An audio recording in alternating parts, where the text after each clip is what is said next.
Babylon's Fall, or as it will colloquially become to known, Babylon's Fallen, Babylon's Failing, Babylon's Dead. One of those.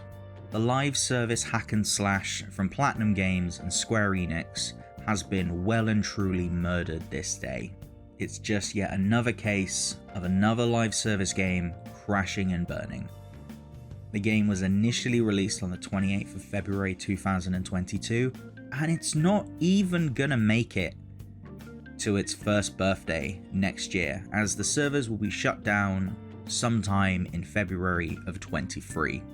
I recently picked up the game for about a tenner about a week ago, and I've been putting some on and off time into it, and I'm not loving the game, I'm not hating it, I've not played enough of it to have an opinion, but the fact that I woke up today, checked my emails, and saw one from Square Enix to be like, hey, all Babylon's Fall players, all 5 of you, we're sadly just deleting the game by February of next year. It was so unexpected. I almost couldn't believe it.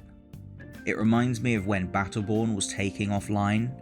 They did the same thing where they basically told you the services were going to be taken offline, but they didn't explain what that involved until the day it arrived, and it turned out you just could not play the game anymore. And I get the sneaking suspicion that's probably going to happen with Babylon's Fall as well.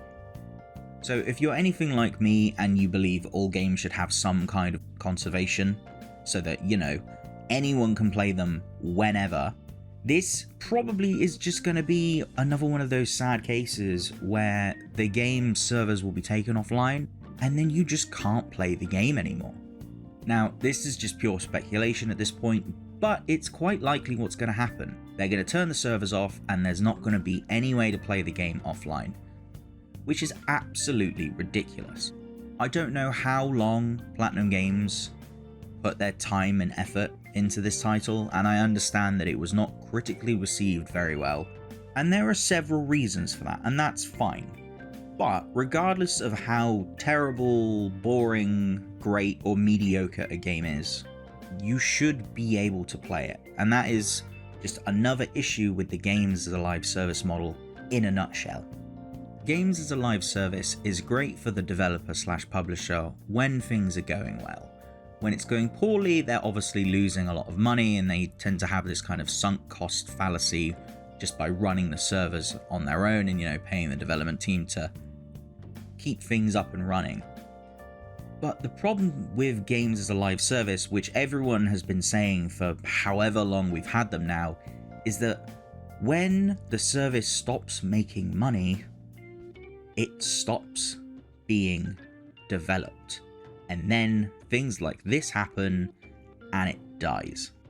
And while I get the logistics of obviously you need money to keep pumping into the service, otherwise it's not worthwhile as a business, it sucks that most likely the people that are going to get shafted the most are the people that actually did enjoy the game. Because if they do take the servers offline and the game simply cannot work without them, then you've got a small passionate group of people that just simply can't play a game anymore. And then there's also a group of people that, I don't know, 5-10 years down the line might somehow come up with the name Babylon's Fall and go, oh, I wonder what that would have played like. But you're never going to know because you can't play the game anymore. Regardless of your thoughts and feelings on the game, it's always a sad day to see a game essentially be put to rest.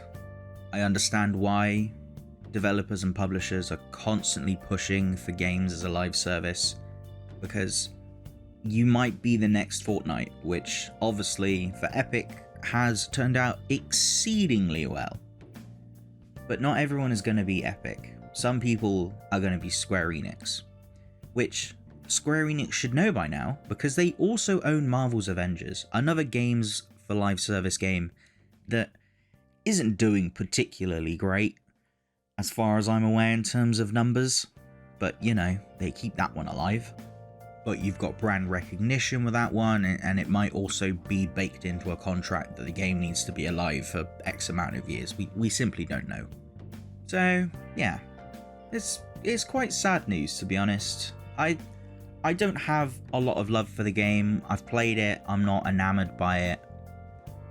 But it's just sad to see something that I'm sure Platinum put a lot of effort into developing, and just to see it killed so callously in what, less than 7 months? It's brutal, is all I really have to say on the matter, quite honestly. It is just brutal. But alas, there's not really much we can do. There's not going to be some mass exodus of hundreds of thousands of people clambering back onto the servers in the hopes of bringing the game back to life. It's just not going to happen. It is what it is. It's sad, but unfortunately that's kind of the direction some publishers and developers are going in the games industry, and it is upsetting, to say the least, I suppose you could say. But again, it's not difficult to understand both sides of the argument. You've got the passionate side of things where you want your developers to make the best game ever, but then on the other side, it needs to be, you know, good enough to make plenty of money. And unfortunately, good games as a live service titles do make a shed load of money. It's just a shame that the not so good ones do the exact opposite, and they basically hoover it out of the publisher's mouth. But unfortunately, that is the case for Babylon's Fall, which will be falling no more, except maybe into an open grave. I'm so sorry. Thank you to everyone that stuck around until the end. What do you think about the news? You happy, elated, sad, upset, depressed? Let me know. I'm intrigued to see what everyone thinks. Make sure to like, comment, subscribe, and all of that good stuff. I've been James, the Mayor of Jamestown, and until next time, goodbye.